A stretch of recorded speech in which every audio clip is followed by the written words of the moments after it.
So what kind of ROAS can you get me? As a media manager, it's probably one of the most common questions I get from prospective clients. So let's dig into it.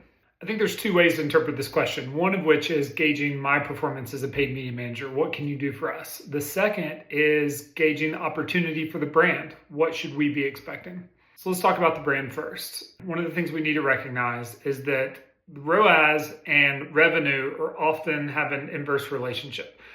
The lower your ROAS target can be, oftentimes the faster you can generate revenue.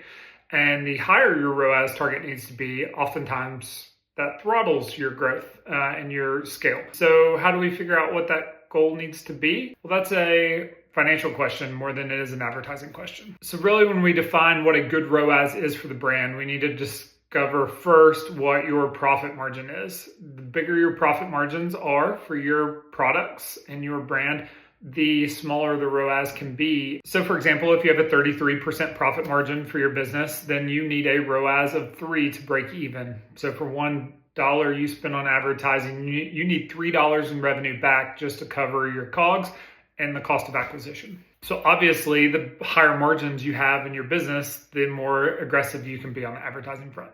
The second is what your business goals are. Do you want to acquire new customers at break even just so that you can generate revenue and make hopefully profit off of them on second and third purchases? Some people take that approach. The other approach might be that you need to generate a certain level of profit off of your first-time customers in the hope that you just increase that over the lifetime of the customer. Two business strategies, two philosophies. I usually don't get real involved in making that decision for my clients, but just laying out the opportunities for them to decide for themselves. So as the brand, when you ask me, the paid media manager, what kind of ROAS we should expect, I'm going to walk you through this calculation. I'm going to figure out what your profit margins are. I'm going to figure out what your philosophy of business is. Then we can back into what kind of ROAS you need for paid media to be successful for you. Okay, let's look at this question again through the lens of measuring my performance as a media manager. The fact is, I can get you whatever ROAS you want, and it all just comes with trade-offs. If we go back to our chart, yes, I could get you an 8 ROAS, and that sounds great until you realize how little revenue that involves. Or I can get you tons and tons of revenue at a really low ROAS, one that isn't profitable or sustaining.